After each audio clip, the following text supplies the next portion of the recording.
చాలామంది పెళ్లి అనేది సెక్స్ కోసం లైసెన్స్ పొందటం అని అంటూ మాట్లాడుతూ ఉంటారు. కానీ అందులో నిజం అసలు లేనే లేదు. మ్యారేజ్లో సెక్స్ అనేది ఒక చిన్న పాత్ర మాత్రమే. అంతకు మించి భావోద్వేగాలు చాలా ఉంటాయి. కాబట్టి ఈ రోజుల్లో వివాహం అంటే కేవలం రెండు శరీరాల కలయికే అనే తప్పుడు భావనలో ఉన్నారు. అన్ని జీవజాతుల్లో ఉన్నట్లే కొన్ని సహజ కోరికలు మనుషులకు కూడా ఉంటాయి. అలా శరీరం కలయిక కోసం మాత్రమే జీవితం కాదు. వివాహం జీవితంలో ఒక భాగం, ఒక సహచర్యం, ఒక స్నేహం, ఒక తోడు. ఇవన్నీ ప్రకృతిలో ఉన్నట్లే మనుషులకు కూడా కావాలని, విశృంఖలత్వం కాకుండా ఒక నియమం ప్రకారం జరగాలని పెట్టినటువంటి కట్టుబాట్లలో పెళ్లి కూడా ఒకటి. దీన్ని ఎవరైనా గౌరవంగా గౌరవించాల్సిందే. ఇలా మనుషుల మధ్య జనసమూహాల్లో ఉన్న తనకంటూ ఓ కుటుంబం, ఈ భూమి మీద రక్త సంబంధం, తరువాత తరంలో తన పేరు నిలిపే వారసత్వం, తనకన్నా గొప్పగా ఉండాలని తాపత్రయపడుతుంటాడు.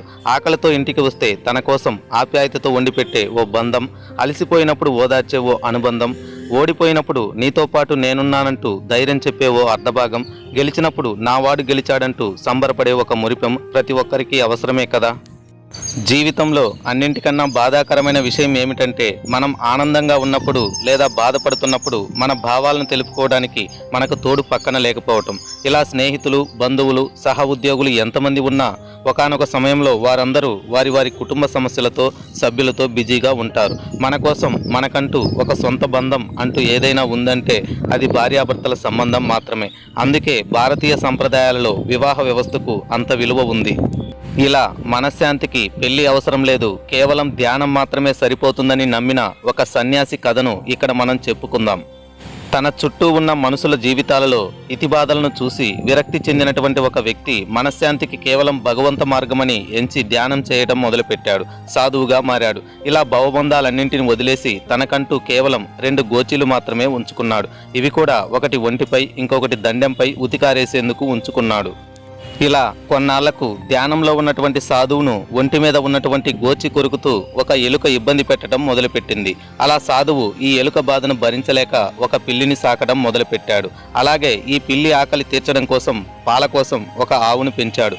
అంతేకాదు, ఆవును మేపటానికి ఒక ఆలిని బాధ పెట్టకూడదని ఆమె జీవితంలోకి ఒక బిడ్డని ఇచ్చి తిరిగి సంసార బంధంలోకి ప్రవేశించాడు. కాబట్టి తన జీవనం కొనసాగాలంటే కాషాయం కట్టిన సాధువుకు కూడా ఒక తోడు కావలసి వచ్చింది. ఆ తోడుని ఇచ్చేదే పెళ్లి. జీవితంలో మనకు రోజు ఆనందం, దుఃఖం, ఈర్ష్య, కోపం వంటి రకరకాల భావోద్వేగాలు గురవుతాయి.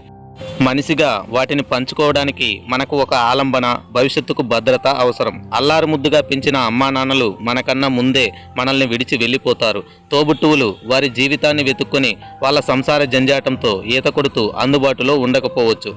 కనుక మనతో పాటు సదా నడిచే ఒక తోడు మనకు అవసరం. మన కన్నబిడ్డలు కూడా రెక్కలు రాగానే విద్యావృత్తుల వెతుకులాటలో దూర తీరాలకు ఎగిరిపోతారు. వయసులో ఉన్నప్పుడు ఎవరికీ అవసరం లేదనుకున్నా వయసు మీరాక మన పక్కన మన కోసం నేల మీద పట్టు కోసం ప్రయత్నిస్తూ ఊతకర్ర చేత పట్టుకుని నిలబడి ఉన్న ఒక మనిషిని చూస్తే పుట్టే కొన్నంత ధైర్యాన్ని పెళ్లి అనే బంధం సాధ్యపరుస్తుంది. కాబట్టి ఎక్కడో జరిగే కొన్ని అసంతృప్తులను దృష్టిలో పెట్టుకుని ఈ రోజుల్లో పెళ్లి అక్కర్లేదనే వారు ఒక్కసారి ఆలోచించాల్సి ఉంటుంది. మనిషి జీవితంలో వివాహాన్ని వేరు చేసి చూడలేము. విడదీయరాని బంధమే వివాహ బంధం.